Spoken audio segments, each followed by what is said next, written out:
Hey everybody, welcome back to Brainiac Baseball, Sports, Cards, and Gaming.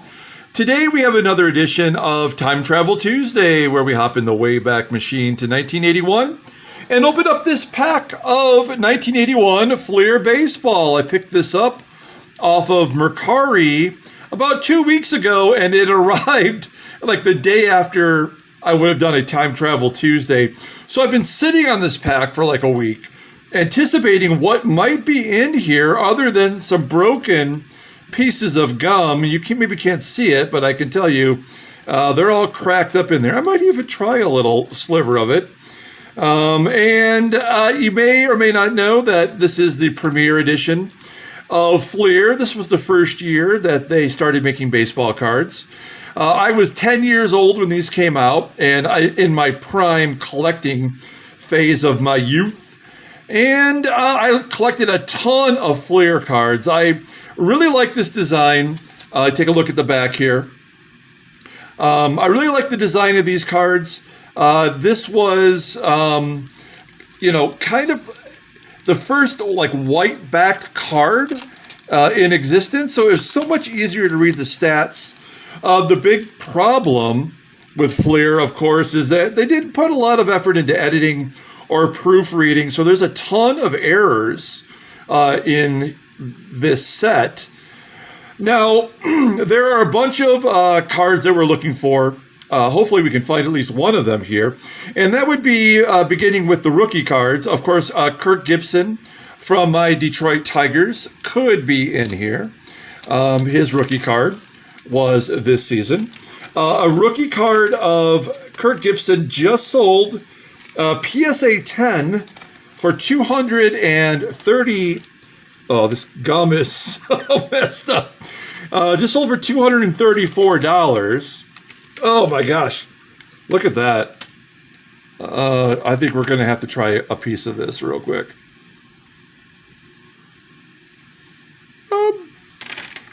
It's not great. All right. So yeah, the Gibson card just sold for $234 in a PSA 10. A Fernando Valenzuela PSA 10 sold for $350. Harold Baines' rookie card could be in here. That was $127 in a PSA 10. I'm still munching on the gum. I'm trying to just get it to break down enough that I could swallow it and perhaps blow out my spleen later. I don't know.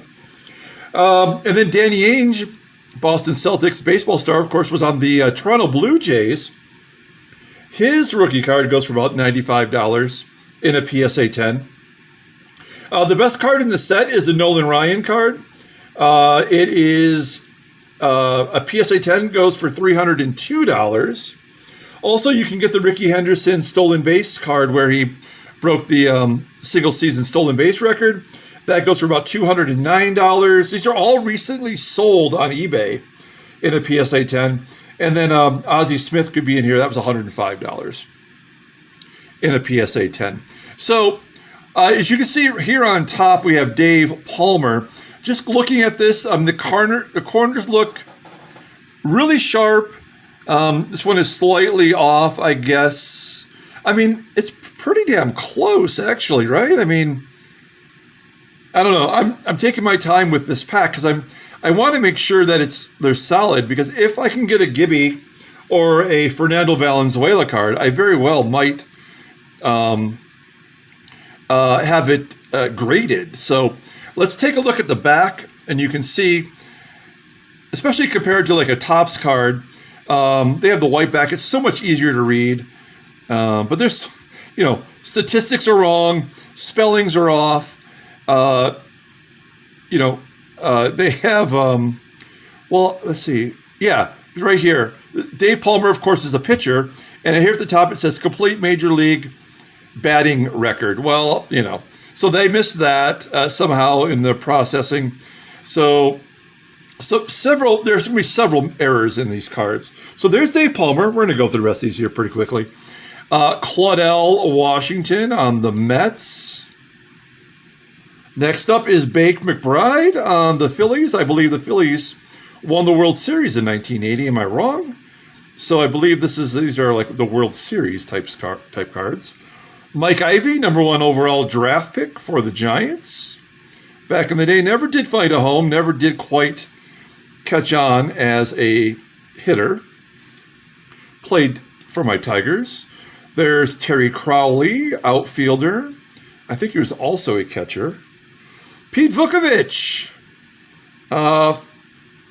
He was a Cy Young Award winner, wasn't he, for Milwaukee? Am I thinking the wrong guy? The wrong Vukovich? Great mustache, though. And, these are starting to get a little bit more off right to left, but still overall pretty good. Stan Bonsenburner for the Montreal Expos. I mean, where else are you going to find cards like in this good a shape? You got to buy a brand new pack.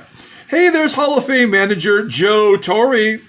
At this point, he is on the Mets. I mean, there are so many Hall of Famers in here. There's Michael Jack Schmidt.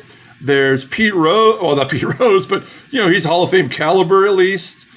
So many great players. So we're going to put Joe Torre, I guess, right here. So at least, we got one Hall of Famer. Hey, there's Dave K's favorite ball player, Kevin Bell, for his Chicago White Sox. Does not have a mustache. I don't know if I've ever seen him without a mustache before. Of course, this was the strike-shortened season, or abrupted, I guess, interrupted for a period of time. Broken into 2 halves in 1981. There's Aurelio Rodriguez,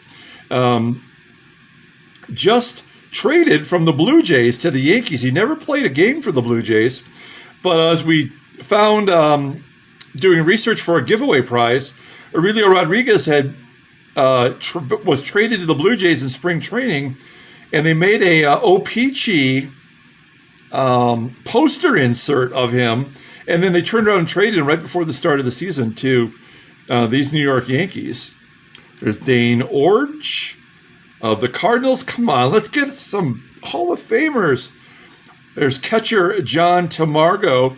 If you're curious how much I spent for this one pack and many small pieces of gum, I did spend $11 on it plus $4 shipping. So for $15. Hey, there's another Hall of Fame manager, Bobby Cox. Now, I think this is his first year with the Braves.